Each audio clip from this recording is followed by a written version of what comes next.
The December wind howled through the valley like a wounded animal as Prudence Ellsworth stood at her kitchen window, watching the last wagon roll away from town toward warmer celebrations with family. And she knew with absolute certainty that not a single soul in Florissant, Colorado, would remember her this Christmas. 3 years had passed since her husband Thomas died in the mine collapse that shattered so many lives in this mountain town. And in those 3 years, Prudence had watched herself disappear from the community's consciousness like morning mist burned away by harsh sunlight. Her substantial frame, once merely curvaceous when Thomas courted her, had grown considerably after his death, as grief drove her to the comfort of baking and eating alone in the house they had built together. The widow's weeds she wore made her feel like a black mountain against the white snow, immovable and unwanted. She turned from the window, her breath catching in her throat as she surveyed the small cabin that felt cavernous in its loneliness. The year was 1884, and Florissant had grown from a rough mining camp into a proper town with a railroad stop and everything. But prosperity had not touched Prudence's life.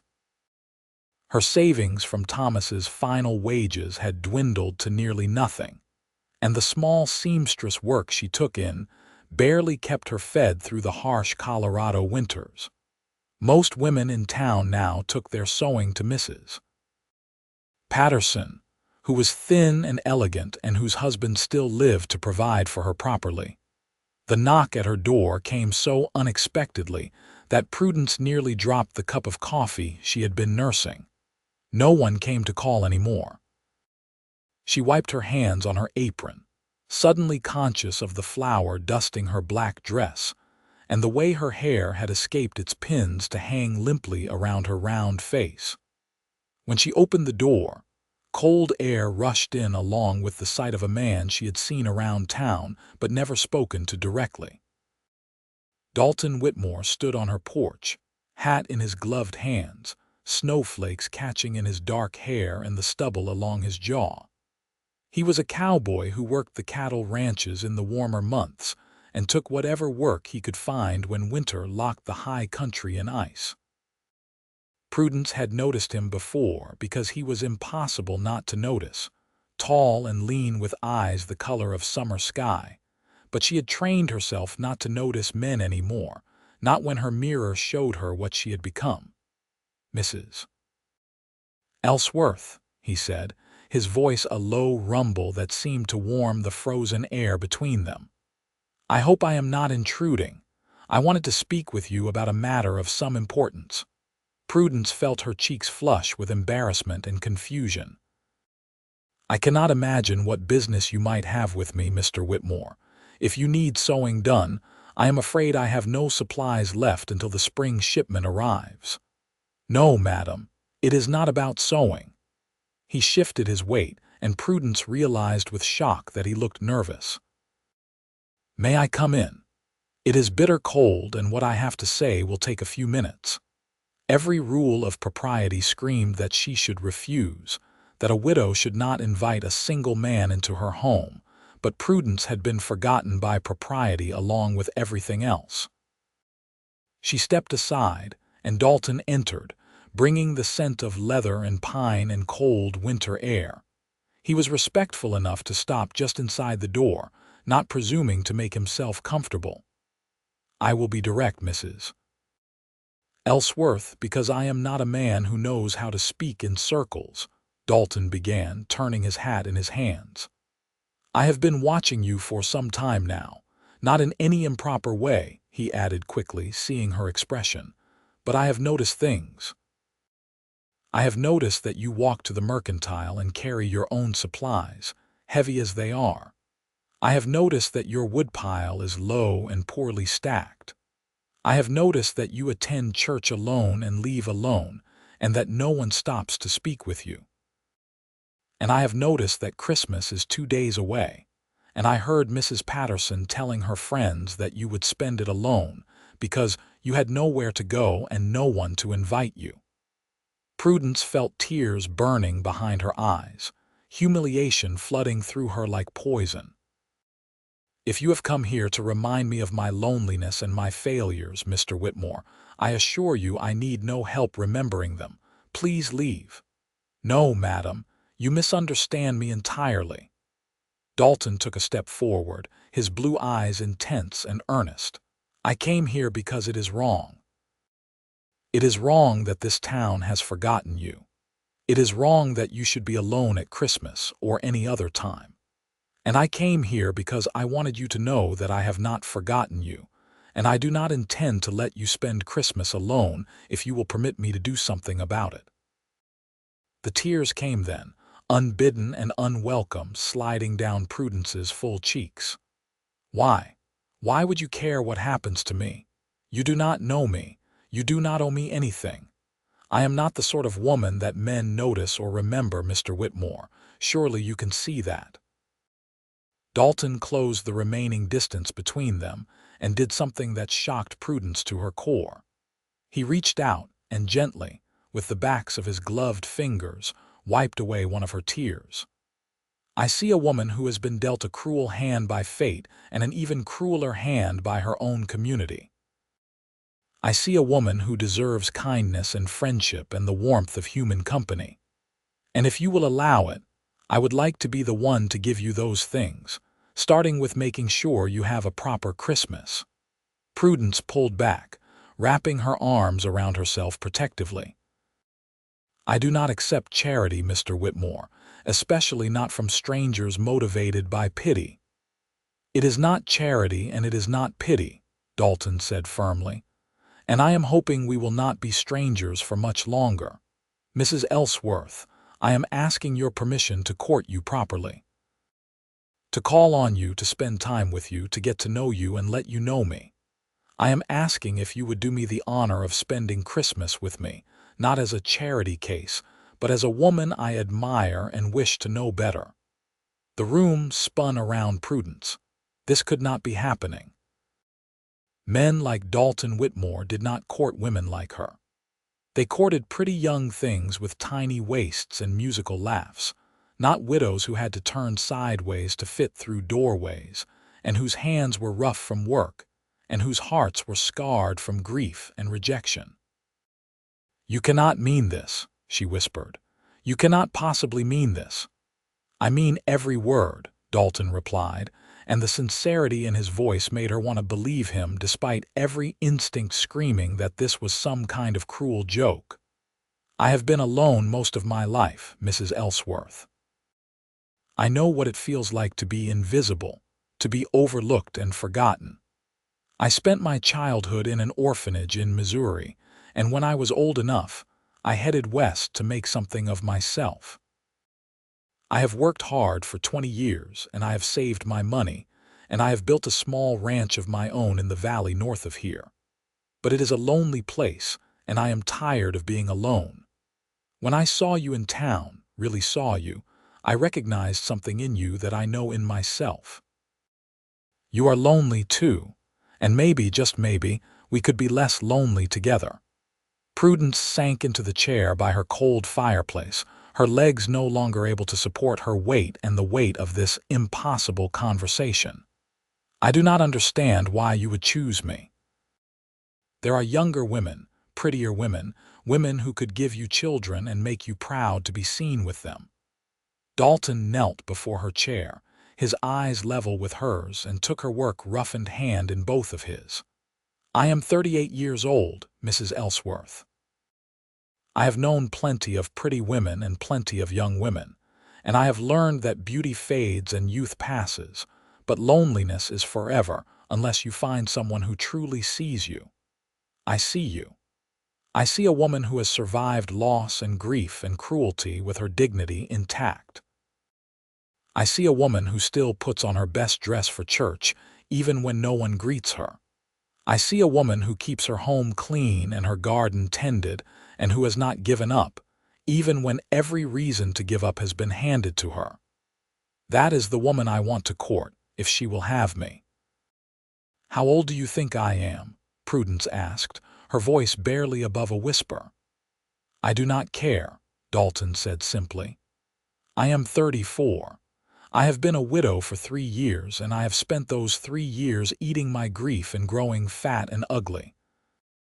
I am not the woman I was when my husband married me. Are any of us the same as we were years ago? Dalton asked gently.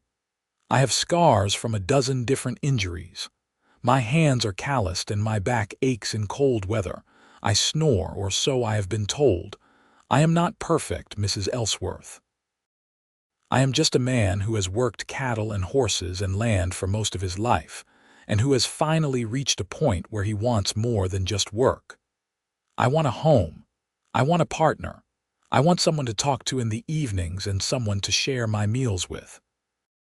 I want all the simple, ordinary things that make life worth living, and I am hoping that maybe you want those things too. Prudence looked into his eyes and saw no deception there, no mockery, no pity. She saw only honesty and a vulnerability that matched her own. It terrified her and thrilled her in equal measure. I do not know what to say, she admitted. Say you will let me come back tomorrow, Dalton suggested. Say you will let me bring supplies and help you prepare for Christmas. Say you will give me a chance to prove that I mean what I say. You do not have to promise me anything beyond that, Mrs. Ellsworth. Just give me tomorrow. The word yes trembled on her lips, dangerous and full of possibility. Prudence had protected herself for 3 years by expecting nothing, by wanting nothing, by accepting that she had been forgotten and would remain forgotten. Saying yes meant opening herself to hope, and hope was the most dangerous thing of all because it could be crushed, and she did not know if she could survive being crushed again. But the alternative was spending Christmas alone in this cabin, watching the snow fall and remembering all the Christmases that came before, when Thomas had been alive, and she had been loved and the world had made sense. The alternative was the slow, quiet death of living without any human warmth at all. Yes, Prudence said, and the word felt like jumping off a cliff into unknown water. You may come back tomorrow. The smile that broke across Dalton's face transformed him from handsome to beautiful, and Prudence felt something long dormant stir in her chest. He stood, still holding her hand, and bowed over it like she was a fine lady instead of a forgotten widow. Thank you, Mrs. Ellsworth. You will not regret this, I promise you. He released her hand and moved toward the door, then paused and turned back. One more thing. My name is Dalton. I would be honored if you would use it. Prudence, she replied, her voice stronger than before. My name is Prudence. Prudence, he repeated, and the way he said her name made it sound like something precious. I will see you tomorrow, Prudence, and I will bring everything we need for a proper Christmas. After he left, Prudence sat in her chair for a long time, staring at the door and trying to convince herself that what had just happened was real. The cold gradually penetrated her awareness, and she realized that her fire had burned down to embers. She stood and added wood, coaxing the flames back to life, and as the warmth spread through the room, she allowed herself the smallest flicker of hope. That night, she slept better than she had in 3 years. Dalton arrived the next morning just after sunrise, riding a sturdy horse and leading a pack horse loaded with supplies. Prudence had been awake for hours, unable to sleep past dawn despite her exhaustion. She had cleaned her already clean house, pinned her hair up 3 different ways before settling on a simple bun, and changed her dress twice before accepting that she owned nothing that would make her look like anything other than what she was. When she opened the door at his knock, Dalton's smile was immediate and genuine. Good morning, Prudence. I hope I am not too early. You are not, she assured him, stepping aside to let him enter. What on earth did you bring? Everything, Dalton said cheerfully, setting down a large crate just inside the door. Food, decorations, firewood, and a few surprises. I thought we could make today about preparing for Christmas, and then tomorrow we could enjoy it properly. If that suits you, of course." Prudence looked at the crate, which was clearly full of expensive goods from the mercantile. "Dalton, I cannot let you spend all this money on me. This is too much." "It is not too much, and you can let me do it because I want to do it," Dalton said firmly but gently. "Prudence, I have been saving my wages for years with nothing particular to spend them on. Let me spend them on something that matters. Let me spend them on making you smile. Please." The sincerity in his voice undid her protests. She nodded, not trusting herself to speak without crying, and Dalton immediately set about unloading his supplies. He made several trips to his horses, bringing in fresh vegetables, dried fruit, sugar, flour, coffee, tea, a small ham, eggs packed in straw, butter wrapped in cloth, and a bottle of wine that made Prudence gasp at the extravagance. "You brought enough food for a month," she exclaimed. "I brought enough food to make sure you eat well through the rest of the winter," Dalton corrected. "And before you argue, consider it payment for your company and your cooking. I am a terrible cook, Prudence. I can make coffee and fry bacon, and that is about the extent of my skills. If you are willing to feed me while I am here, then this is a fair trade."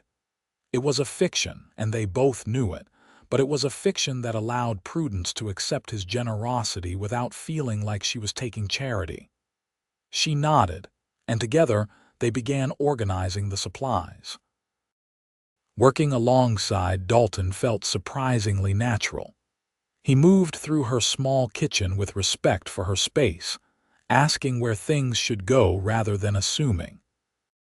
When his hand brushed hers as they both reached for the same jar, Prudence felt electricity run up her arm, and when she met his eyes, she saw that he had felt it too.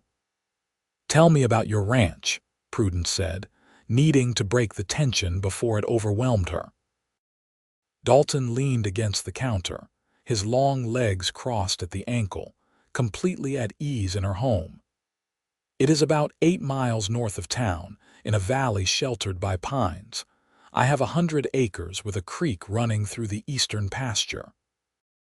The cabin is small but solid, one large room with a sleeping loft and a good stone fireplace. I have a barn that can hold 6 horses and a dozen head of cattle through the winter, and I have plans to expand it in the spring. Right now I have 3 horses, 20 cattle, and a bad-tempered rooster that I keep meaning to cook but never quite get around to." Prudence smiled despite herself. "Why do you keep him if he is bad-tempered?" "Because he is excellent at his job," Dalton admitted with a grin. "He wakes me at dawn without fail, and he protects the hens from hawks better than any dog I have ever owned. I respect his dedication to his work, even if he does try to spur me every time I collect eggs." The image of this tall, capable cowboy doing battle with an aggressive rooster made Prudence laugh, a real laugh that surprised her with its sound. She could not remember the last time she had laughed. Dalton's expression softened as he watched her, something warm and pleased in his eyes. "That is a beautiful sound," he said quietly. "I hope I get to hear it often." Prudence felt her cheeks heat. "You are a flatterer, Dalton Whitmore." "I am an honest man," he countered. "There is a difference." They spent the morning cooking together, preparing food for Christmas dinner the next day. Dalton proved himself truthful about his limited cooking skills, but he followed Prudence's instructions with good humor and patience. He peeled potatoes with more determination than skill, chopped vegetables into uneven chunks that Prudence had to surreptitiously fix when he was not looking, and managed to get flour on every surface, including his own face when he attempted to help her roll out pie dough. "I think I am more hindrance than help in the kitchen," Dalton admitted, surveying the disaster he had made of her workspace. "You are company," Prudence said, and realized as she said it that it was true. "That is worth more than perfect vegetables." While pies baked in the oven, filling the cabin with the scent of cinnamon and apples. Dalton excused himself to bring in firewood. Prudence watched through the window as he worked, his breath making clouds in the frozen air as he split logs with powerful, efficient strokes. He had removed his coat despite the cold, and she could see the play of muscles beneath his shirt, the strength in his shoulders and back. He was a beautiful man, she acknowledged to herself, and the fact that he had chosen to spend his time with her felt like a miracle she did not deserve.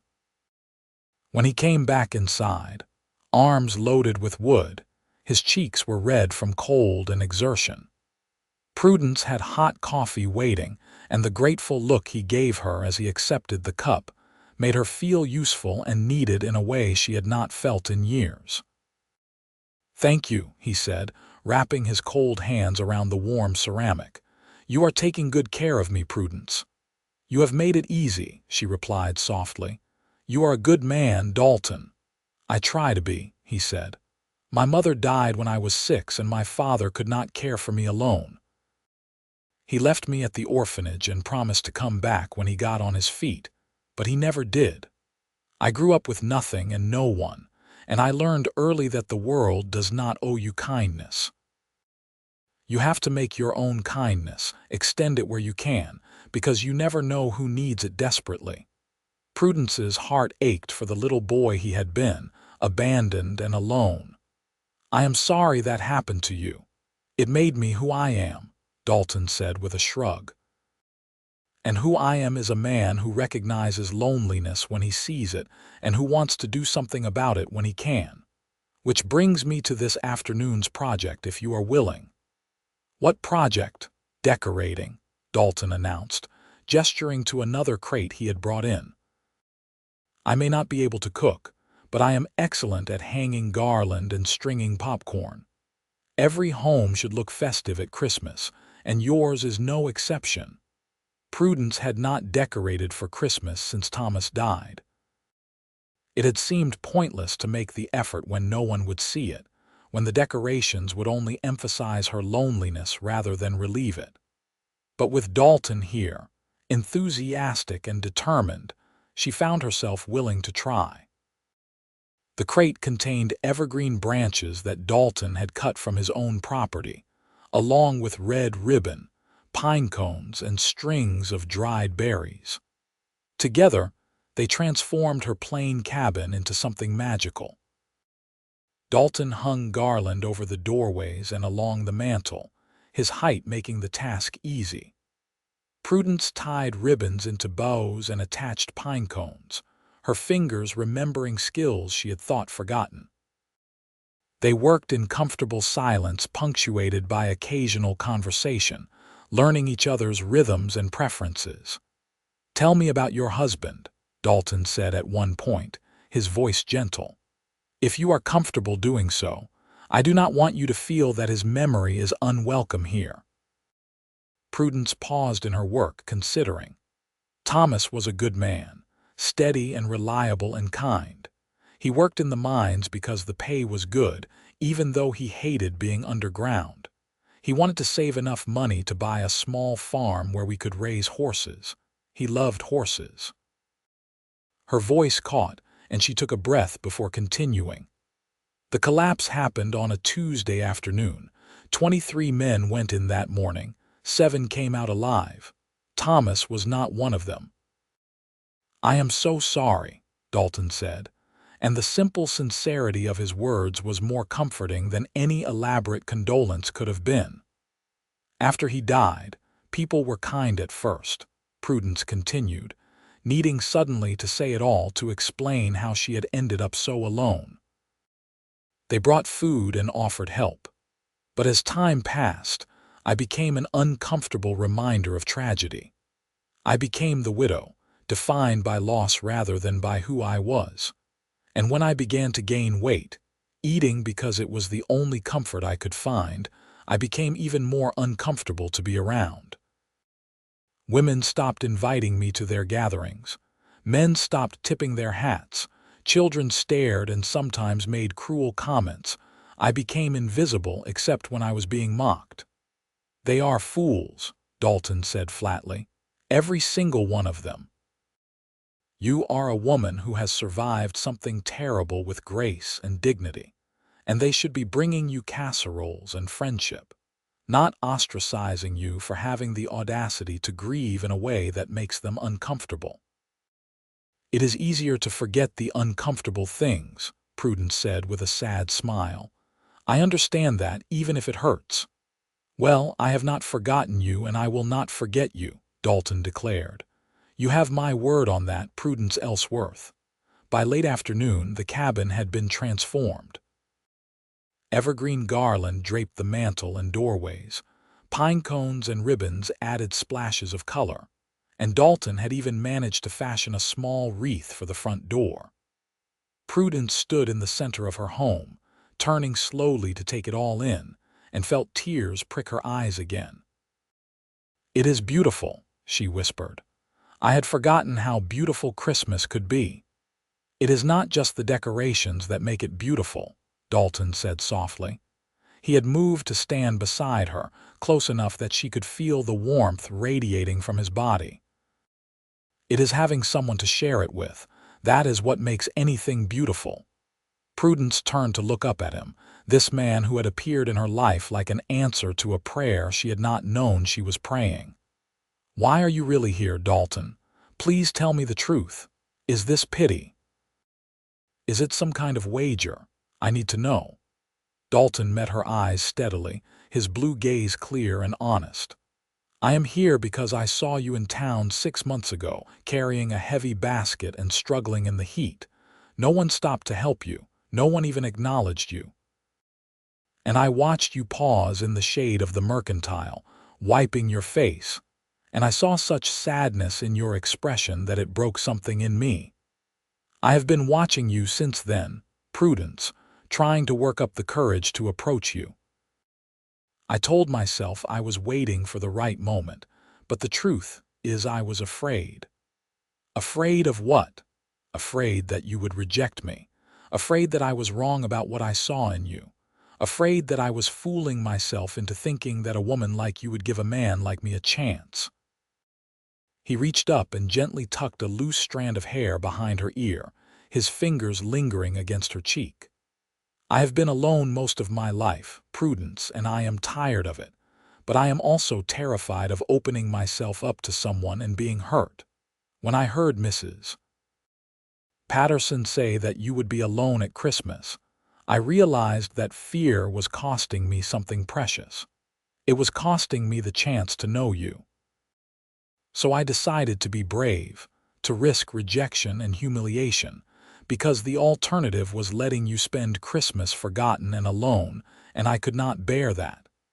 "You are not what I expected," Prudence admitted, her voice trembling. "I thought I was done with hope. I thought I had accepted my life as it was, and then you appeared and offered me something I did not think I could have any more." "What did I offer you?" "The possibility of being seen again, of being wanted, of mattering to someone." She reached up and placed her hand over his where it still rested against her cheek. "You scare me, Dalton, because you make me want things I thought were gone forever." "I scare myself," Dalton admitted with a slight smile, "but I think the best things in life are a little scary. If they were not, they would not be worth having." They stood like that for a long moment, hands touching, eyes locked, the decorated cabin around them forgotten. Then Dalton stepped back, breaking the moment before it could become overwhelming. "I should go," he said, his voice rough. "It will be dark soon, and I need to tend to my animals. But I will come back tomorrow morning early if that is acceptable. I want to spend Christmas with you, Prudence. The whole day, if you will have me."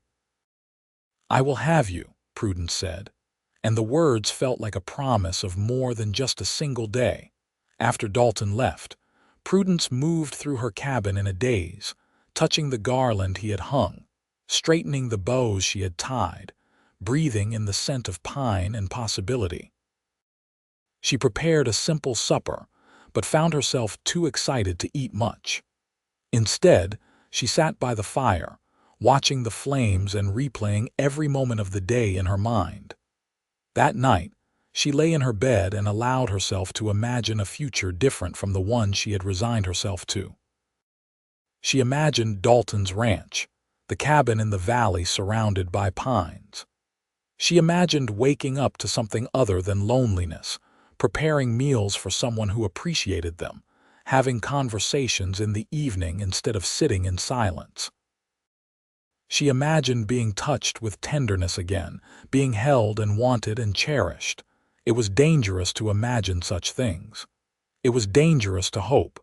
But Prudence found that she could not stop herself, and as she finally drifted off to sleep, she was smiling. Christmas morning dawned clear and cold, the sun turning the snow-covered landscape into a field of diamonds. Prudence was already awake, dressed in her best black dress with a cameo brooch that had been her mother's pinned at her throat. She had taken extra care with her hair, winding it into a becoming style that softened her round face. She looked at herself in the small mirror above her washstand and saw a woman who was nervous and hopeful and alive in a way she had not been in 3 years. Dalton arrived as the sun cleared the eastern peaks, carrying a basket in one hand and a large wrapped package in the other. He had clearly made an effort with his appearance as well, his hair neatly combed, his jaw freshly shaved, wearing a clean shirt and vest under his heavy coat. "Merry Christmas, Prudence," he said, his smile bright and warm. "Merry Christmas, Dalton," she replied, stepping aside to let him in. "What is all this?"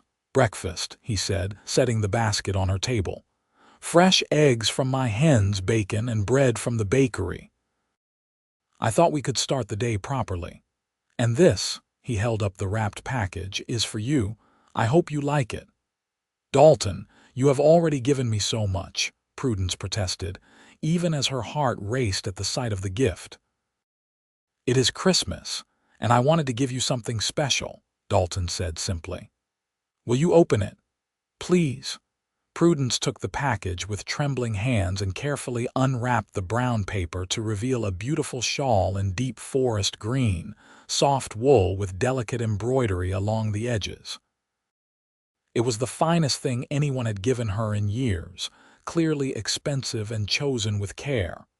"Dalton, this is too much," she breathed, running her fingers over the soft fabric. "It is the exact right amount," he countered. "I saw it in the mercantile window and thought of you immediately. Green is your color, Prudence. It will bring out the color of your eyes." He paused, then added softly, "And I thought maybe you might like to wear something other than black. Not that there is anything wrong with honoring your husband's memory, but you are still living, and living people deserve color and beauty." Prudence looked down at her black dress, the uniform of widowhood she had worn like armor for 3 years. The idea of wearing color again felt revolutionary and terrifying and wonderful all at once. "Help me put it on," she asked, holding the shawl out to him. Dalton took the shawl and draped it carefully over her shoulders, his hands gentle as he arranged it. The green wool was warm and soft, and when Prudence looked in the mirror, she saw that Dalton had been right. The color brought life to her face, made her eyes look greener, made her look like a woman instead of a ghost.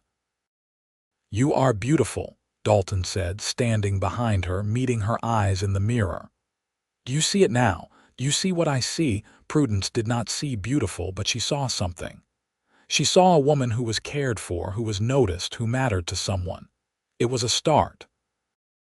They cooked breakfast together, falling into an easy partnership that felt practiced despite its newness. Dalton made surprisingly good coffee, and Prudence fried eggs and bacon to perfection. They ate at her small table, talking about everything and nothing, learning the small details that made them who they were. Prudence learned that Dalton hated beets but loved carrots, that he had once broken his arm falling off a particularly stubborn horse, that he could play the harmonica but could not carry a tune when singing. Dalton learned that Prudence had wanted to be a teacher before she married, that she missed her parents who had died when she was young, that she loved thunderstorms and the smell of rain on hot earth. After breakfast, they sat by the fire, and Dalton pulled out his harmonica. "I am not very good," he warned, but it seemed appropriate for Christmas. He played Silent Night, the notes sweet and slightly wavering, and Prudence found herself humming along. When he finished, he looked at her with such tenderness that she had to look away, overwhelmed. "I have something for you as well," Prudence said suddenly, standing and moving to her small chest of drawers. She pulled out a package wrapped in simple brown paper and handed it to Dalton nervously. "It is not much, but I wanted you to have something." Dalton unwrapped the package to reveal a pair of leather gloves, sturdy and well-made, with careful stitching along the seams. Prudence had made them herself, working by candlelight over the past weeks, though she had not known then who they would be for. She had simply needed something to do with her hands, some way to feel productive. "Did you make these?" Dalton asked, examining the gloves with evident appreciation. "I did," Prudence admitted. "I know they are nothing compared to what you gave me, but I thought they might be useful for your ranch work." "They are perfect," Dalton said, his voice thick with emotion. He slipped them on and they fit perfectly, snug and warm. "No one has made me anything by hand since I was a boy in the orphanage.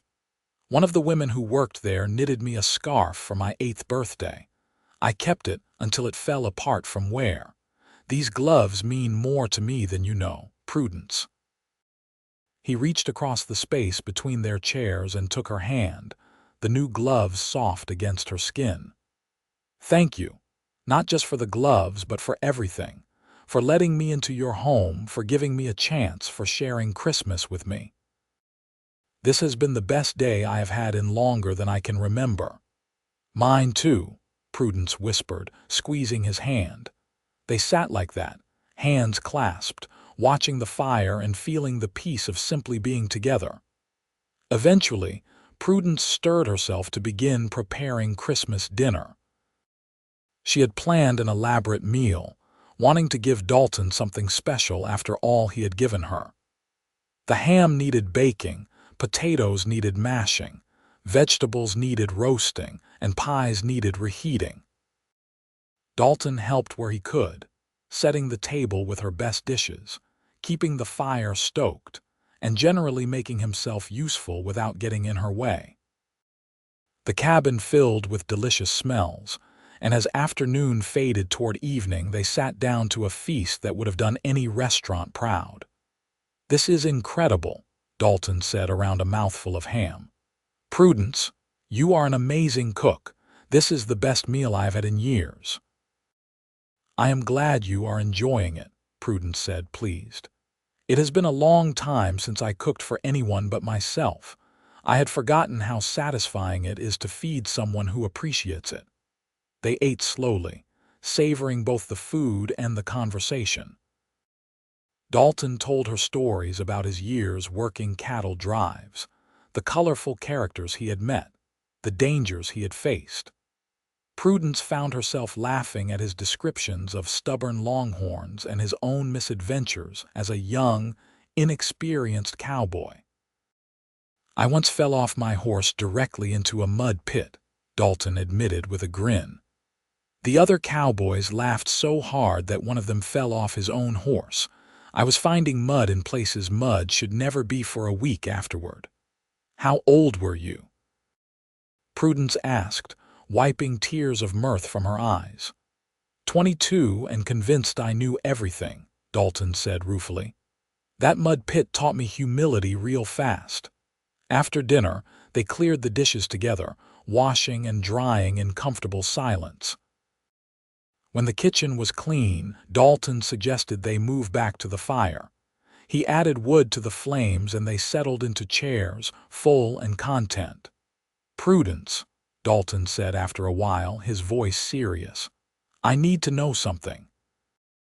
Today has been wonderful, and I hope you have enjoyed it as much as I have." But I need to know if this is just a Christmas kindness, something that ends when the day ends, or if it is the beginning of something more. I need to know because I have to protect my heart, and I cannot do that if I do not know what to expect. Prudence turned to face him fully, seeing the vulnerability in his expression. This strong, capable man was afraid, just as she was afraid. They were both risking themselves by being here, by opening up to the possibility of connection. I do not know what happens next, Prudence said honestly. I have not let myself think about a future with anyone in it, but I know that I do not want today to end. I know that I want to see you again and again after that. I know that you have given me something I thought I had lost forever, and I am not ready to let that go. Is that enough? Is that answer enough for now? It is more than enough, Dalton said, relief evident in his voice. I am not asking for promises or commitments, Prudence. I am just asking for chances. Chances to see you, to know you, to build something between us. Can we do that? Can we take this slowly and see where it leads? Yes, Prudence said, and the word felt like the beginning of something beautiful and terrifying. Yes, we can do that. Dalton smiled, that brilliant smile that transformed his whole face, and held out his hand. Come here, he said softly. Prudence rose from her chair and took his hand, letting him pull her closer. He guided her to sit on the arm of his chair, close enough that their legs touched. With gentle fingers, he reached up and traced the curve of her cheek, her jaw, learning the shape of her face. I want to kiss you, he said quietly, but only if you want that too, only if you are ready. Prudence's heart hammered in her chest. She had not been kissed in 3 years, and the idea of being kissed by this man both thrilled and terrified her. But she found herself nodding, leaning closer. I want that too, she whispered. Dalton cupped her face in his hands and drew her down to him. The kiss was gentle, tentative, a question rather than a demand. His lips were soft against hers, warm and careful. Prudence felt something crack open inside her chest, some frozen place thawing under the heat of his attention. When they pulled apart, both slightly breathless, Dalton rested his forehead against hers. Thank you, he murmured. Thank you for trusting me. Thank you for remembering me, Prudence replied, her voice catching.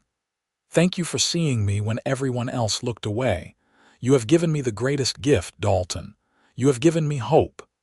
You are the gift I have been seeking, Dalton said, pulling back to look into her eyes. All my life, I have been looking for someone to share it with. Someone real and honest and kind. Someone who understands loneliness and loss and the courage it takes to keep going. I have been seeking you, Prudence, even though I did not know your name or your face.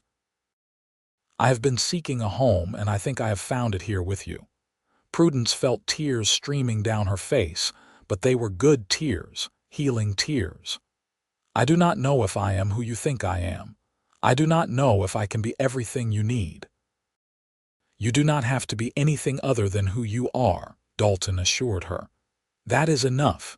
You are enough, Prudence. Just as you are right now, you are more than enough. They stayed by the fire until late, talking and sharing small touches, Dalton's hand covering hers, her fingers resting on his arm. When Dalton finally rose to leave, the moon was high and the night was deep with cold. I do not want to go, he admitted, pulling on his coat. But it would not be proper for me to stay, no matter how much I might want to. When will I see you again? Prudence asked, unable to hide the anxiety in her voice. Now that she had this, she was terrified of losing it. Tomorrow, Dalton said immediately. And the day after that. And the day after that. I will come every day that you will have me, Prudence. I will court you properly, the way you deserve. We will take our time and do this right. I would like that, Prudence said softly. At the door, Dalton paused and took both her hands in his. Merry Christmas, Prudence. Thank you for the best day of my life. Merry Christmas, Dalton. Thank you for remembering me. After he left, Prudence stood at her window and watched his lantern light disappear into the darkness as he rode home.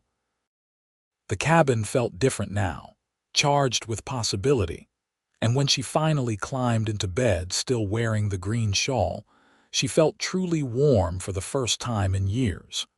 True to his word, Dalton came back the next day and the day after that. He arrived each morning with some small gift: fresh milk from his cow, firewood already split, eggs from his hens.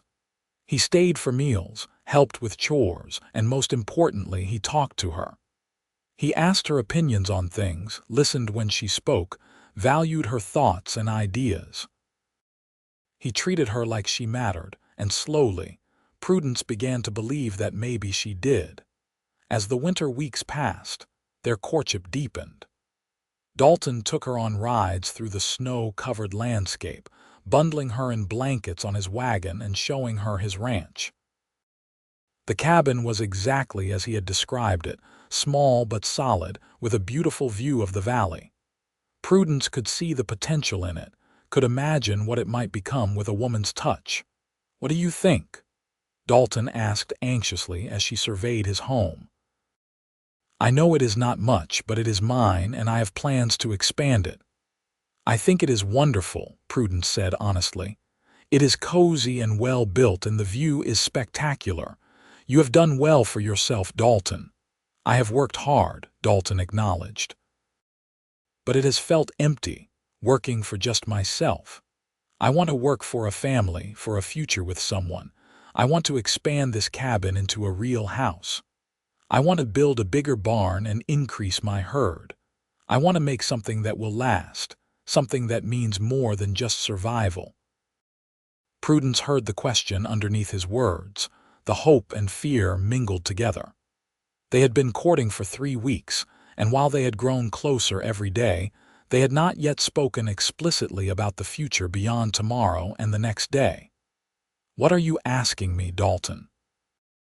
Prudence said softly, needing to hear him say it clearly. Dalton took her gloved hands in his and looked into her eyes. "I am asking if you could see yourself here.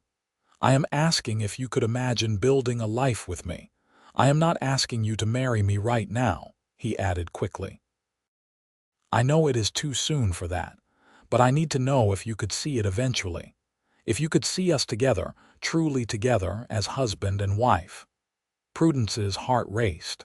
The answer should have been impossible, too soon, too sudden. But she had learned over the past weeks that when something was right, time moved differently. She had learned more about Dalton in 3 weeks than she had known about some people she had known for years. She had seen his kindness, his work ethic, his integrity, his gentleness. She had seen how he treated his animals with care, how he spoke to her with respect, how he looked at her like she was precious. "I can see it," Prudence admitted. "I am terrified, and I do not entirely understand how this happened so quickly, but yes, I can see a future with you. I can see making a home here, building a life together." "Is that crazy?" "If it is, then we are both crazy together," Dalton said with a smile. He pulled her closer, wrapping his arms around her substantial frame and holding her tight. "I love you, Prudence. I know it is soon to say it, but I do. I love who you are, how you think, how you move through the world. I love your strength and your kindness and your courage. I want to spend my life with you if you will have me." Prudence buried her face in his chest, breathing in the scent of him, feeling the solid warmth of his body against hers. "I love you too," she whispered. "I did not think I could feel this way again, but I do. I love you, Dalton Whitmore." They stood like that for a long time, holding each other in the cold winter air, making promises without words. When they finally pulled apart, Dalton's eyes were bright with unshed tears. "Will you marry me, Prudence?" he asked, his voice rough with emotion. "Will you be my wife and let me be your husband? Will you build a life with me here?" "Yes," Prudence said, the word coming easily despite the enormity of what it meant. "Yes, I will marry you." Dalton let out a whoop of joy that startled his horses and made Prudence laugh. He picked her up and spun her around despite her size, his strength evident. When he set her down, he kissed her thoroughly with none of the tentative care of their first kiss. This kiss was confident and claiming, a promise of passion and partnership. "When?" Dalton asked when they finally came up for air. "When will you marry me? I do not want to wait long, Prudence. I have waited my whole life to find you, and now that I have, I want to start our life together as soon as possible." "I need a little time," Prudence said practically, even as her heart sang. "I need to arrange to leave my cabin to pack my things, and I need a dress that is not black." "I do not want to marry you in widow's weeds, Dalton. I want to marry you in color, as a bride, not as a widow." "Then we will get you the finest dress in Colorado," Dalton declared. "We will go into town tomorrow and order whatever you want. Money is no object, Prudence. I have been saving for years, and I want to spend it making you happy." They made plans on the ride back to town, deciding on a wedding in late January, just a month away.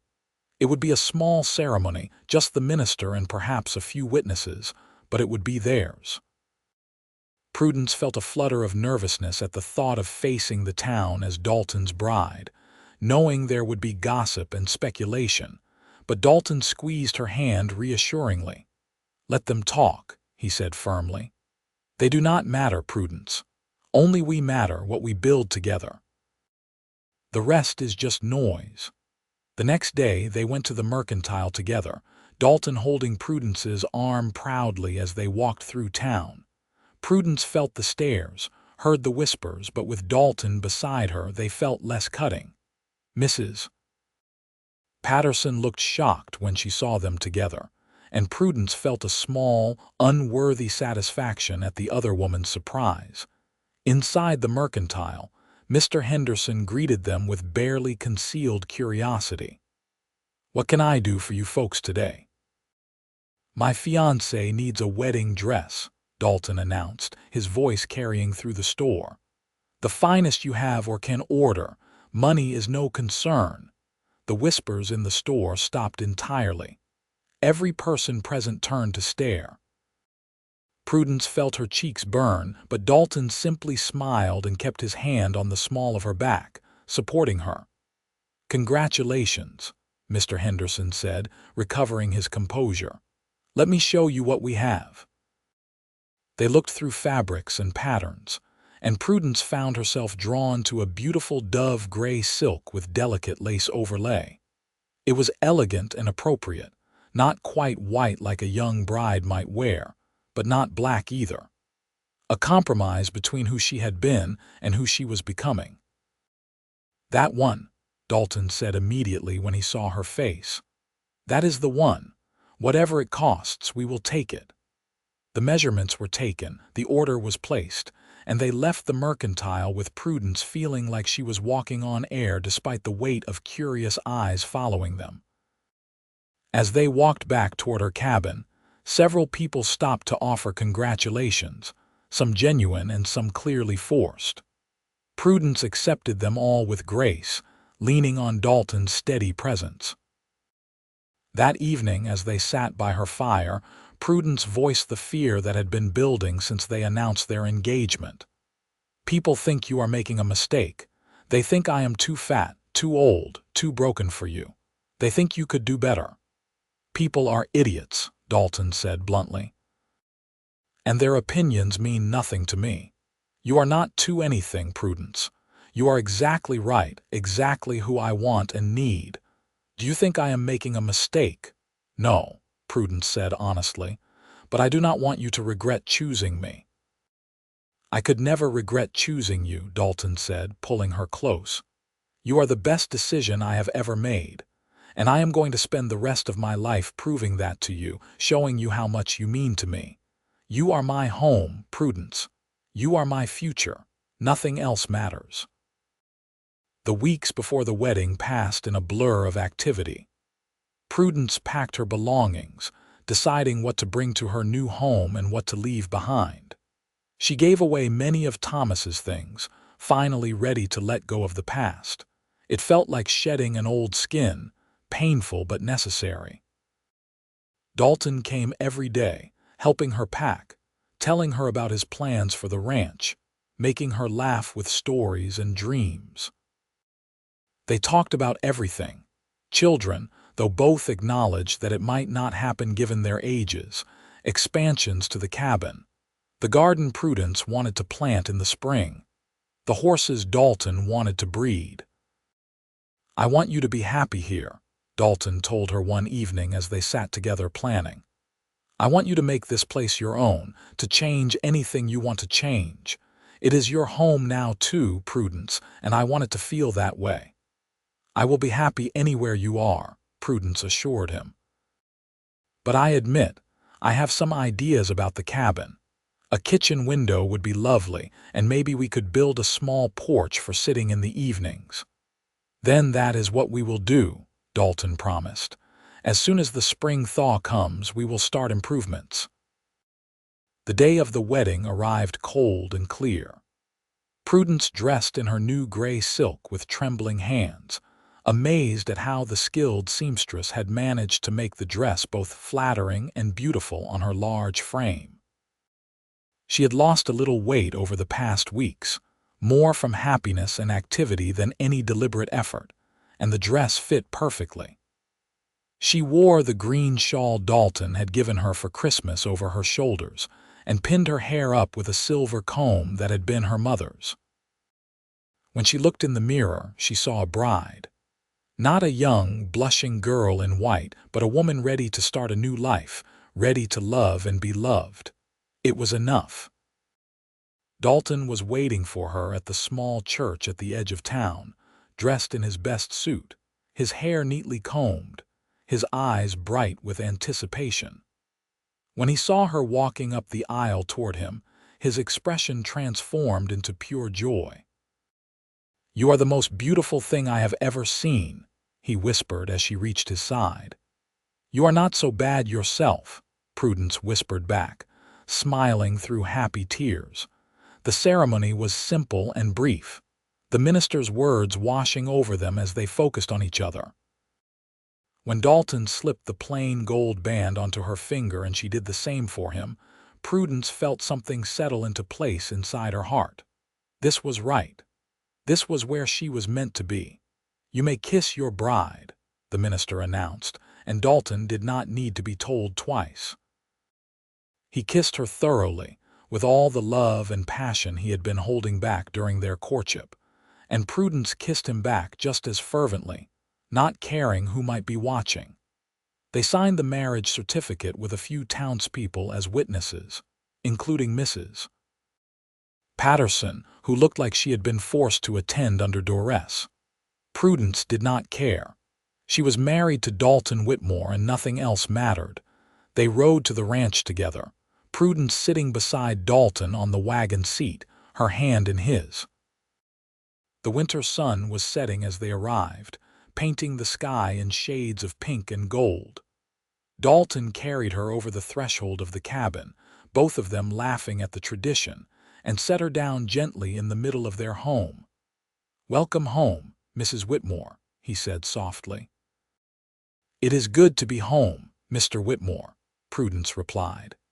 That night, in the loft of the cabin that was now theirs, Dalton showed Prudence with gentle hands and whispered words how much he loved her.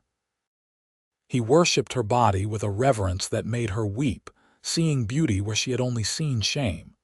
He was patient and tender, making their first time together about connection rather than just passion. "You are perfect," he told her as they lay tangled together afterward, her head on his chest. "Every inch of you is perfect to me. I love you," Prudence whispered, finally fully believing that she deserved this happiness. "I love you too," Dalton replied. "I am the luckiest man alive." The winter months passed in a haze of contentment. Prudence settled into her new life, making the cabin truly a home. She cooked meals that Dalton praised extravagantly, even the simple ones. She tended to the chickens and learned to milk the cow. She helped Dalton with ranch chores, discovering that she enjoyed the physical work and the sense of accomplishment it brought in the evenings. They sat by the fire and talked or read aloud to each other. Dalton played his harmonica while Prudence hummed along. They made love frequently, learning each other's bodies and preferences, growing closer with each touch. When spring arrived, they began the improvements to the cabin. Dalton hired help from town, and together they added a proper kitchen with a window overlooking the valley. They built a porch where Prudence could sit and shell peas or simply enjoy the view. They expanded the sleeping loft and added a small guest room on the ground floor. Prudence planted a garden, her hands remembering skills from childhood as she coaxed vegetables and herbs and flowers from the rich mountain soil. Dalton built her a proper chicken coop and added more hens. They worked side by side, building a life that was truly theirs. In late spring, Prudence realized with shock that her monthly courses were late. She was 35 years old and had assumed that children were not in her future. But as weeks passed and her body began to change in familiar ways, she realized that she was pregnant. She told Dalton one evening as they sat on their new porch watching the sun set. "I have news," she said, taking his hand. "Unexpected news." "What is it?" Dalton asked, immediately attentive. "I am with child," Prudence said simply. "I know we thought it might not happen, given our ages, but it has. How do you feel about that?" Dalton's face cycled through shock, disbelief, and then pure joy. "How do I feel? Prudence, I feel like the most blessed man on earth. A baby, our baby." He pulled her close, his hand resting gently on her still flat stomach. "Are you happy about it? Are you scared?" "Both," Prudence admitted. "I am happy because it is yours, and I am scared because I have never done this before. But mostly I am grateful. I thought this chapter of my life was closed, and you have given me so many new chapters I never expected to have. We will figure it out together," Dalton promised. "I do not know anything about babies, but I will learn. We will both learn. And we will be amazing parents because our child will be loved beyond measure." The pregnancy progressed smoothly, and Prudence bloomed under Dalton's attentive care. He fussed over her endlessly, insisting she rest more and work less, bringing her little treats and surprises. He talked to her growing belly in the evenings, telling their unborn child stories and promises. In early winter, just days before their first wedding anniversary, Prudence went into labor. Dalton rode into town to fetch the midwife, his face white with fear. The labor was long and difficult, as first labors often are for older mothers, but Prudence was strong and determined. Dalton stayed by her side the entire time, holding her hand and whispering encouragement. When their son finally entered the world, red-faced and squalling, both parents wept with joy and relief. He was perfect, tiny but healthy, with a shock of dark hair and his father's blue eyes. "What should we name him?" Prudence asked, exhausted but elated as she held their son. "What about Thomas?" Dalton suggested gently. "For your first husband, to honor him."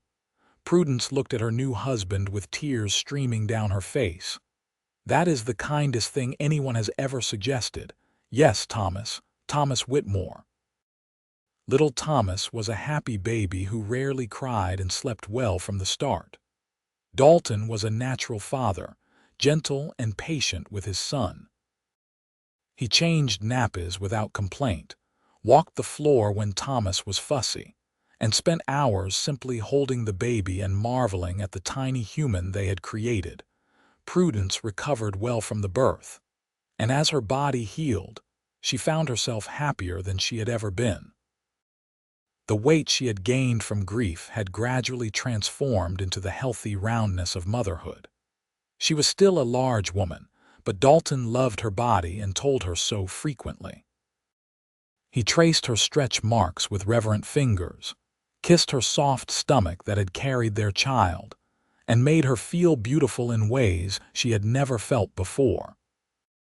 On their first anniversary, Dalton surprised her with a gift, a small painting of their cabin in the valley, done by an artist who had passed through town. It showed their home in spring, the garden in bloom, a woman standing on the porch with a baby in her arms and a man working in the nearby field. It was their life captured in paint, and it was beautiful. "This is us," Dalton said as Prudence studied the painting with tear-filled eyes. "This is what we built together. 1 year ago, we were both alone and forgotten. Now we have each other, and we have Thomas, and we have this life that we made from nothing but hope and love.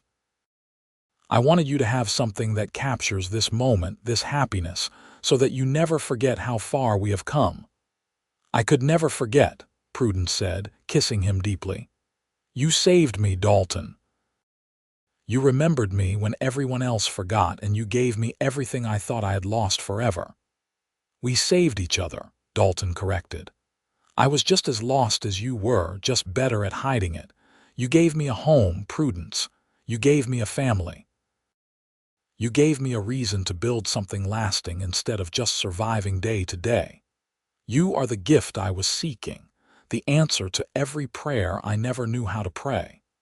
I love you more today than I did the day we married, and I will love you more tomorrow than I do today. That is my promise to you, now and always." As the years passed, their happiness only deepened. They had 2 more children, a daughter named Patricia and another son named Daniel. The cabin grew with their family, expanding into a proper ranch house with multiple rooms and modern conveniences. The ranch prospered under Dalton's management and Prudence's careful planning. Thomas and Prudence became respected members of the community, known for their kindness and their willingness to help neighbors in need. Prudence especially made it her mission to reach out to others who seemed forgotten or overlooked, remembering her own lonely years, and determined that no one in her community would feel that isolation if she could prevent it. Dalton expanded his horse breeding operation, developing a reputation for quality animals that sold throughout Colorado and beyond. Prudence's garden became famous locally, and she sold her excess produce and preserves to the mercantile. Together, they built not just a ranch but a legacy. On Christmas Eve, 10 years after Dalton had first knocked on her door, Prudence stood on their porch watching her children play in the snow. Thomas was 9, Patricia was 7, and Daniel was 5, all healthy and happy and loved beyond measure. Dalton came up behind her, wrapping his arms around her waist and resting his chin on her shoulder. "What are you thinking about?" he asked softly. "I am thinking about Christmas 10 years ago," Prudence said, leaning back against his solid warmth. "I was alone in that cold cabin, forgotten by everyone, convinced that my life was over in any way that mattered. And then you appeared like a miracle I did not know I needed. You remembered me, Dalton. You saw me when I was invisible to everyone else, and you gave me everything." "You gave me everything too," Dalton reminded her. "I was empty before you, Prudence. I had things and land and money, but I did not have a life worth living.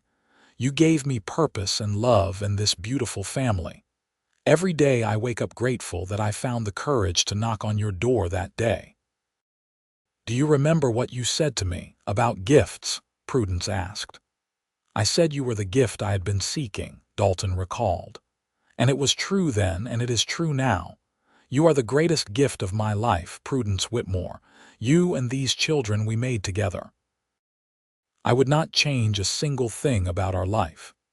Inside the house, they could hear the children arguing about where to hang their stockings, their voices high and excited with Christmas anticipation. Prudence smiled, thinking about how full and noisy and wonderfully chaotic her life had become. "We should go in," she said, "before they destroy the house in their enthusiasm." In a minute, Dalton said, holding her a little tighter. "I want to remember this moment exactly as it is. My wife in my arms, my children happy and safe, my home warm and welcoming. This is everything I ever wanted, Prudence. This is perfect." Prudence turned in his arms and kissed him, long and deep and full of 10 years of love and gratitude. When they pulled apart, both were smiling. "Merry Christmas, my love," she said. "Merry Christmas, my darling," he replied. "Here is to many more." They went inside together, into the warmth and the noise and the beautiful chaos of family life. The children descended on them immediately, full of questions and plans and requests. Dalton scooped up Daniel while Patricia grabbed his hand, both talking at once. Thomas, at 9, was trying to maintain his dignity but could not hide his excitement. That night, after the children were finally asleep, their stockings hung, and their excitement barely contained, Prudence and Dalton sat by the fire in the quiet house. Prudence was working on a quilt, her skilled fingers guiding the needle with practiced ease. Dalton was oiling a harness, the familiar leather smell filling the room. "You ever miss your old life?" Dalton asked suddenly. "Your life with Thomas before the mine collapse?" Prudence considered the question carefully. "I miss him sometimes," she said honestly. "I miss the person I was when I was young and everything seemed simple, but I do not miss that life more than I love this one. Does that make sense?" "Perfect sense," Dalton said. "I think we can honor our pasts without wanting to return to them. Thomas was a good man who loved you, and I am grateful to him for that. But I am also grateful that you were able to open your heart again, to let me in." "It was terrifying," Prudence admitted. "When you first came to my door, I thought you must be playing some cruel joke. I could not understand why you would notice me, let alone want to court me. I had convinced myself I was unlovable. And now I know better," Prudence said with a soft smile. "Now I know that I was never unlovable. I was just forgotten by people who did not know how to see past their own discomfort. You taught me that I still mattered, that I was still worth loving. That is a gift beyond price, Dalton." "You taught me the same thing," Dalton said, setting aside his work and moving to sit beside her. "I spent so many years alone, convinced that was my lot in life. I told myself I was content with my ranch and my animals and my work, but I was lying to myself. I was lonely, and I did not know how to fix it until I saw you. And then everything changed." They sat in comfortable silence for a while, the fire crackling and the house settling around them. Finally, Prudence set aside her quilting and turned to face her husband fully. "I want you to know something," she said seriously. "I want you to know that you saved my life, not in some romantic, exaggerated way, but literally. I was dying in that cabin, Dalton, not quickly or dramatically, but slowly from loneliness and despair and the weight of being forgotten. If you had not come when you did, if you had not remembered me, I do not think I would have survived much longer. Not physically, perhaps, but in every way that matters. So when I say thank you, I mean it from the depths of my soul. Thank you for seeing me. Thank you for remembering me. Thank you for loving me." Dalton's eyes were bright with unshed tears. He pulled her close, holding her as if she were infinitely precious. "You never have to thank me for that, my love. Loving you is the easiest thing I have ever done. It is as natural as breathing, as necessary as water. I cannot imagine my life without you, and I do not want to try." Christmas morning arrived with shrieks of delight from the children as they discovered that Father Christmas had indeed found their remote ranch. Dalton and Prudence had stayed up late filling stockings and arranging small gifts around the tree they had cut from their own property and decorated together as a family. Thomas got a small knife of his own, suitable for a boy his age learning ranch work. Patricia received a beautiful doll with a porcelain face, and 3 hand-sewn dresses that Prudence had made in secret. Daniel got a wooden horse that Dalton had carved himself, painted with loving detail. For Prudence, Dalton had commissioned a beautiful locket engraved with their children's initials and containing tiny photographs of each of them. For Dalton, Prudence had made a thick winter coat lined with sheepskin, knowing his old one was wearing thin. They spent the morning in joyful chaos, paper and ribbon everywhere, children laughing and exclaiming over their treasures. Prudence cooked a magnificent breakfast of eggs, bacon, fresh bread, and cinnamon rolls, and they ate together at their large table, everyone talking at once. In the afternoon, neighbors began arriving for the Christmas gathering that had become an annual tradition. The Whitmore Ranch had become known for its hospitality, and Prudence and Dalton welcomed everyone warmly. Food covered every surface, children ran wild outside despite the cold, and adults gathered in small groups to talk and laugh. Mrs. Patterson was among the guests, significantly humbled by the years and her own misfortunes. Her husband had left her for a younger woman 2 years prior, and she had been forced to take in laundry to survive. She approached Prudence hesitantly, clearly uncomfortable. "Mrs. Whitmore," she said formally, "thank you for inviting me to your home. Your hospitality is generous, especially given how I treated you in the past." Prudence studied the other woman for a long moment.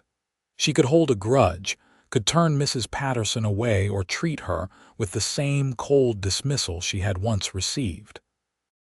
But that was not who she was, and it was not the example she wanted to set for her children. "Everyone deserves kindness, Mrs. Patterson," Prudence said gently. "Everyone deserves to be remembered and included, especially at Christmas. I am glad you came." Mrs. Patterson's eyes filled with tears. "I was wrong about you," she said quietly. "I was wrong about many things. You have built a beautiful life here, and I am ashamed of how I judged you."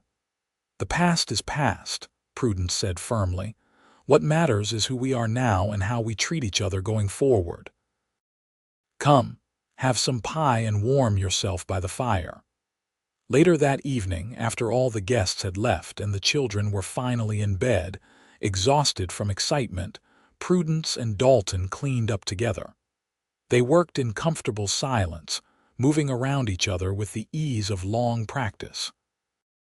"You were wonderful with Mrs. Patterson today," Dalton said as they washed the last of the dishes. "I know that was not easy, given your history with her." "It was easier than I expected," Prudence admitted. "I have too much to be grateful for to waste energy on old hurts. She is alone and struggling, and I remember what that feels like. If I can offer her some kindness, some reminder that she has not been forgotten by everyone, then that is what I should do." "You are a better person than I am," Dalton said with a smile. "I wanted to refuse her invitation, wanted to make her feel what you felt. But you are right, of course. Kindness matters more than revenge." "Kindness always matters more," Prudence said, drying the last plate and setting it aside. "That is what you taught me, after all. You showed me kindness when I needed it most, and it changed everything. How could I do less for someone else?" They went to bed that night tired but content, wrapped in each other's arms. Outside, snow began to fall again, soft and silent, covering their ranch in fresh white. Inside, the fire burned low, the house was quiet, and the Whitmore family slept peacefully, secure in the love they had built together. The years continued to pass, bringing both joys and challenges. There were harsh winters when the cattle struggled and profits were thin. There were illnesses that kept everyone anxious until they passed. There were arguments and disagreements, because no marriage is perfect, and no family is without conflict. But through it all, Prudence and Dalton held fast to each other and to the love that had brought them together. They weathered every storm as partners, supporting each other through difficulties and celebrating successes together. Their children grew strong and confident, raised with love and discipline in equal measure. Thomas grew into a serious young man who shared his father's gift with horses. By the time he was 16, he was training horses that sold for impressive prices. His patient and gentle manner with the animals, a source of pride for his parents. Patricia developed her mother's skill with sewing and began making dresses for the ladies in town, her work quickly becoming sought after. Daniel showed an aptitude for numbers and business, helping his father manage the ranch's finances and plan for expansion. Prudence continued to reach out to the forgotten and overlooked in their community, making sure no one felt the isolation she had once experienced. She organized church socials, delivered meals to the sick and elderly, and welcomed newcomers to town with warmth and practical help. She became known throughout the region as a woman of kindness and strength, someone who had overcome adversity with grace. Dalton expanded the ranch methodically, never overextending, but always pushing toward the next goal. By the time he was 50, he owned 300 acres and employed several full-time ranch hands. The Whitmore Ranch was one of the most successful operations in the region, and Dalton's reputation for honest dealing and quality stock was unimpeachable. But more than their professional success, Prudence and Dalton were known for their marriage.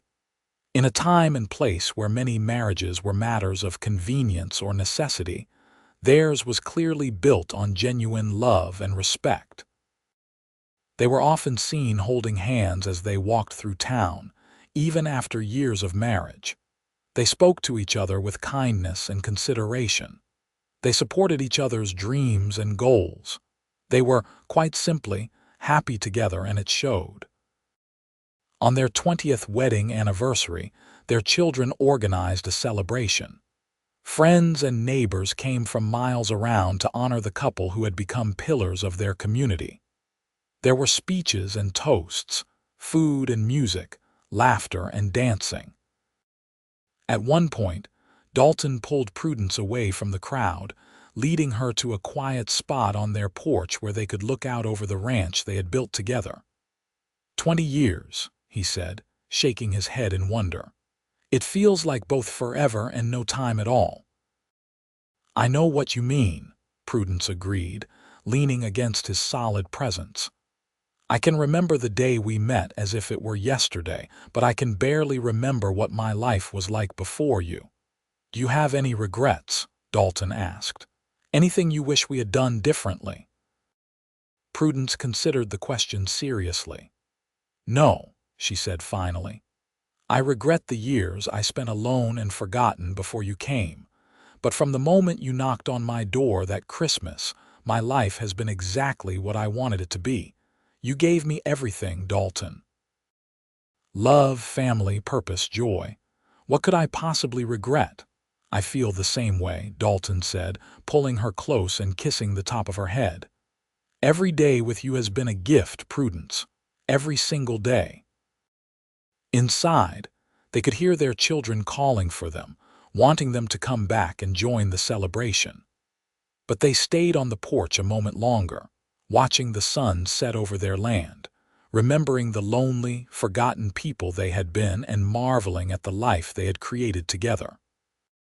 We should go back in, Prudence said eventually, though she made no move to leave the circle of Dalton's arms. In a minute, Dalton replied. I want to remember this moment exactly as it is. 20 years married to the woman I love, surrounded by family and friends on the land I have worked to build. This is everything I ever wanted, Prudence. This is everything. For me too, Prudence whispered. For me too, my love. They went back inside together, into the warmth and noise and joy of celebration. Their children enveloped them immediately, Patricia hugging her mother while both boys grabbed their father's arms. Friends called out greetings, neighbors offered congratulations, and the celebration continued late into the night. As the years advanced into their third decade together, Prudence and Dalton began to slow down, as all people eventually must. Dalton's hair went fully gray, and his back ached more frequently from old injuries and hard work. Prudence's joints sometimes protested the cold, and she moved more carefully than she once had. But their love did not diminish. If anything, it deepened as they faced the challenges of aging together. Thomas married a kind young woman named Sarah and began raising his own family on a portion of the ranch that Dalton deeded to him. Patricia married a doctor from Denver and moved to the city, though she visited frequently. Daniel took over more and more of the ranch management, showing a skill for business that impressed everyone. Prudence and Dalton became grandparents, a role they embraced with delight. Grandchildren meant new laughter in the house, new reasons to bake cookies and tell stories. Dalton was endlessly patient with the little ones, teaching them to ride and care for animals just as he had taught his own children. Prudence spoiled them shamelessly, as grandmothers are entitled to do, and loved every minute of it. On a cold December evening, 30 years after Dalton had first appeared at her door, Prudence and Dalton sat together in their comfortable parlor. The house had been modernized over the years, with indoor plumbing and a new kitchen, but the heart of it remained the same. The fireplace still warmed the main room, and the comfortable chairs where they sat had molded to their bodies over decades of use. "You know what day it is?" Prudence asked, looking up from her quilting. "Tuesday," Dalton guessed, glancing up from the book he was reading. "It is the anniversary of the day we met," Prudence said with a smile. 30 years ago today you knocked on my door and changed my life forever." Dalton set aside his book and reached for her hand. "Has it really been 30 years? Where did the time go?" "Into this life we built," Prudence said, gesturing around the room. "Into our children and grandchildren, into this ranch, into each other. I do not think time disappears, Dalton. I think it transforms into the life we live." "You always were more philosophical than me," Dalton said with a smile. "But you are right. Every minute with you has been worth living, worth remembering. I am so grateful that I found the courage to knock on that door, Prudence. I am so grateful that you said yes." "I am grateful that you asked," Prudence replied. "I am grateful that you saw me when everyone else looked away. I am grateful for every day we have had together and every day we will have in the future." "You know what I remember most about that first day?" Dalton asked. "I remember how scared I was. I remember standing outside your door, trying to work up the courage to knock, terrified that you would send me away. I remember thinking that you were the loneliest person I had ever seen, and that I had to try to help even if it meant making a fool of myself. I remember thinking you must be crazy or cruel," Prudence admitted. "I could not believe that anyone would want to court me, let alone someone like you. I kept waiting for the joke, for the reveal that it was all some kind of prank." "And when did you start to believe it was real?" Dalton asked curiously. "When you kissed me for the first time," Prudence said softly. "When you looked at me like I was precious, like I mattered. That was when I started to believe that maybe this was really happening, that maybe I had been given a second chance at happiness." "You were never given anything," Dalton corrected gently. "You earned it, Prudence. You earned happiness through your strength and courage and kindness. I just happened to be smart enough to recognize how special you were." They sat in comfortable silence for a while, holding hands, watching the fire. Outside, snow was falling again, just as it had been falling 30 years ago when their story began. "I love you," Prudence said quietly. "I have loved you every day for 30 years, and I will love you every day for however many years we have left." "And I love you," Dalton replied. "You are still the gift I was seeking, Prudence. You are still the answer to every prayer. You are still everything I ever wanted." In the years that followed, Prudence and Dalton continued their life together with grace and gratitude. They celebrated their 40th anniversary surrounded by children, grandchildren, and even a few great-grandchildren. They attended church every Sunday, where Prudence still made sure to greet newcomers and reach out to those who seemed alone. They worked together on the ranch, though at a slower pace, still partners in every way that mattered. When Dalton's health began to fail in his 70s, Prudence cared for him with the same devotion he had always shown her. She held his hand through pain, read to him when he was too weak to hold a book, and made sure he knew every single day how much he was loved.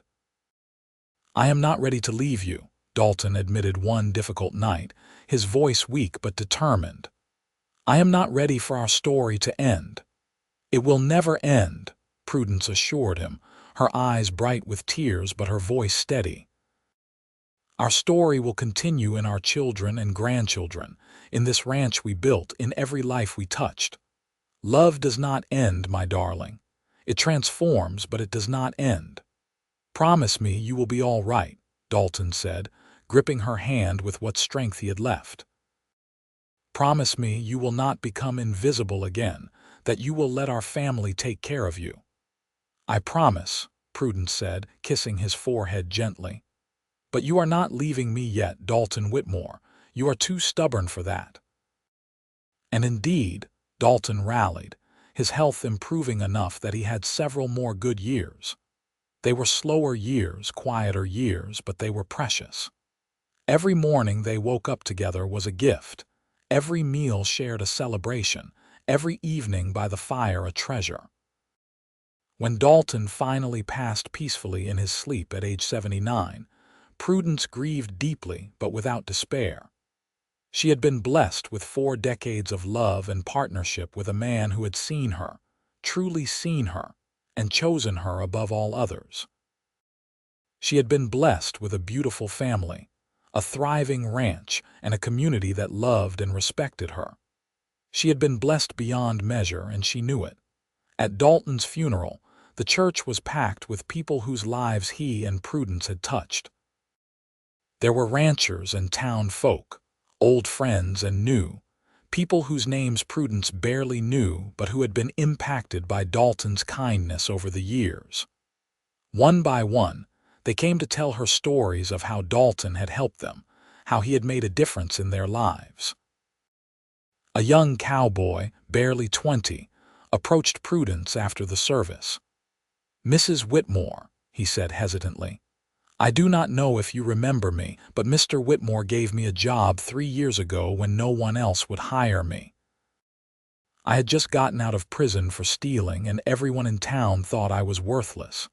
But Mr. Whitmore gave me a chance, taught me to work horses, treated me with respect.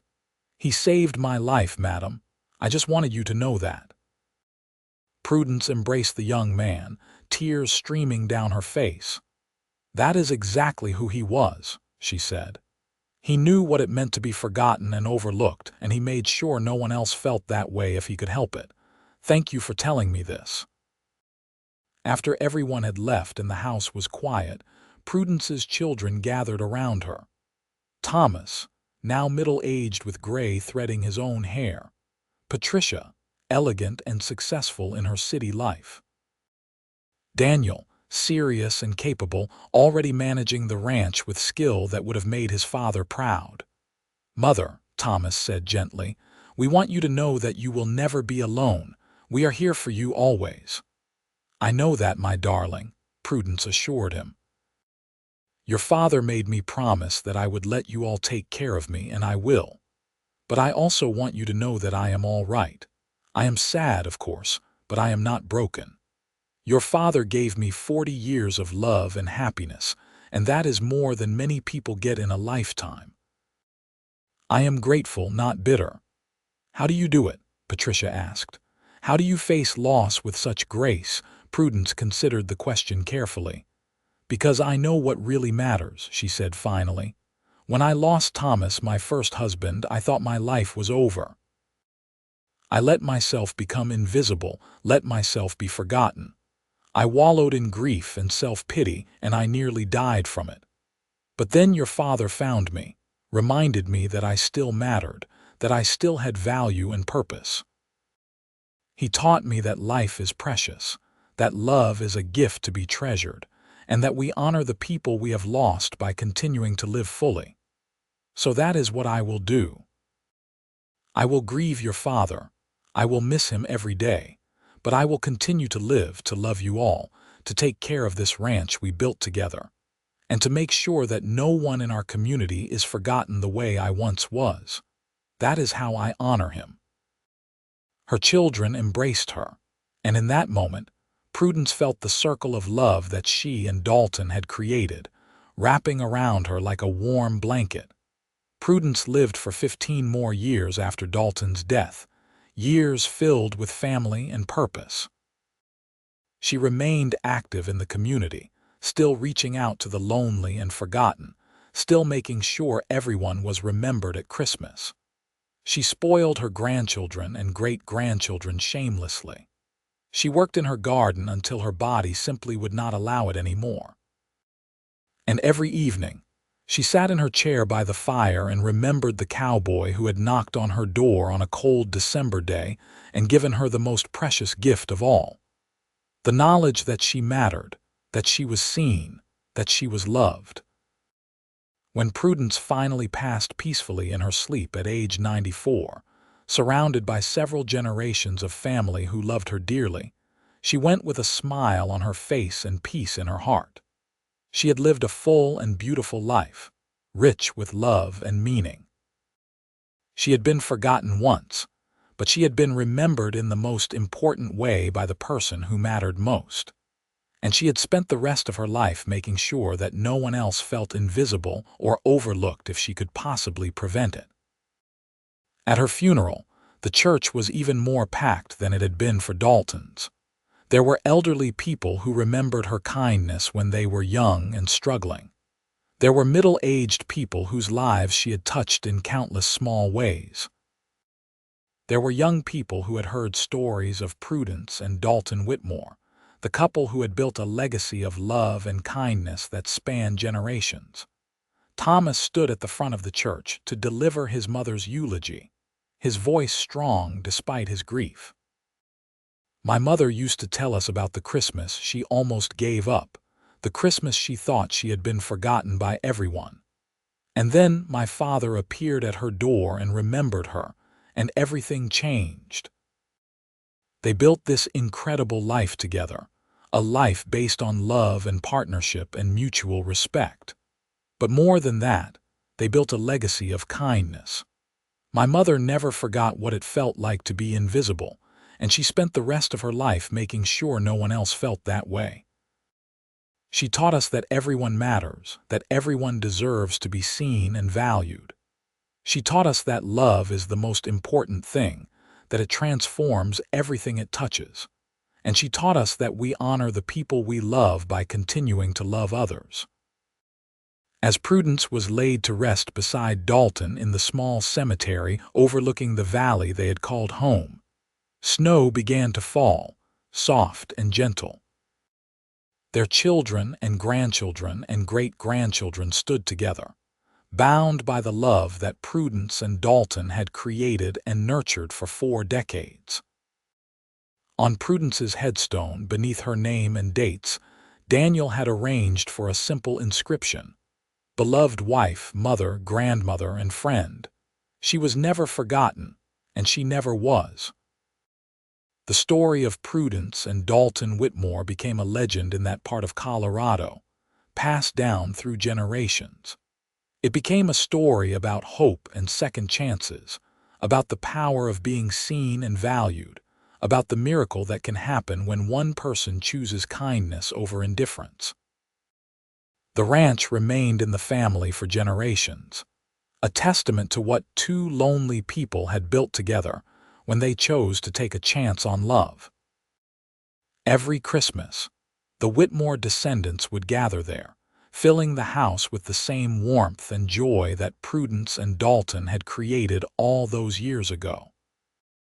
And every Christmas, someone would tell the story of the Obese widow who was forgotten, and the cowboy who remembered her and said, "You're the gift I've been seeking." It was a love story for the ages, simple in its telling but profound in its truth. It reminded everyone who heard it that everyone deserves to be seen, that everyone deserves to be remembered, and that love can bloom in the most unexpected places if you have the courage to open your heart.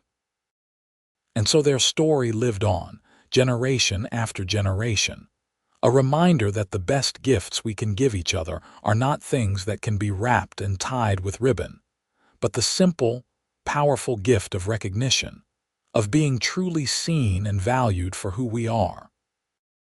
That is what Dalton gave Prudence that cold December day, and that is what they gave to everyone their lives touched in the years that followed. In the end, Prudence and Dalton's story was not about being forgotten and remembered, though that was how it began. It was about the transformative power of love, about the courage it takes to open your heart after loss, about the beautiful life that can be built when two people choose each other despite all odds. It was a story that proved that size does not determine worth, that youth is not a requirement for love, that loss does not have to be the end of happiness. It was a story that reminded everyone that we all have the power to change someone's life simply by choosing to see them, to reach out, to offer kindness when the world offers indifference. And most of all, it was a love story, pure and simple. Two lonely souls who found each other in a harsh and unforgiving world, and who built something beautiful together, something that lasted not just through their lifetimes but for generations beyond. They proved that the best love stories are not the ones that come easily, but the ones that are fought for, chosen daily, nurtured with care and attention and unwavering commitment. Prudence and Dalton Whitmore had been forgotten by the world, but they had found each other, and in finding each other, they had found everything that mattered. And that, in the end, was all that ever mattered at all.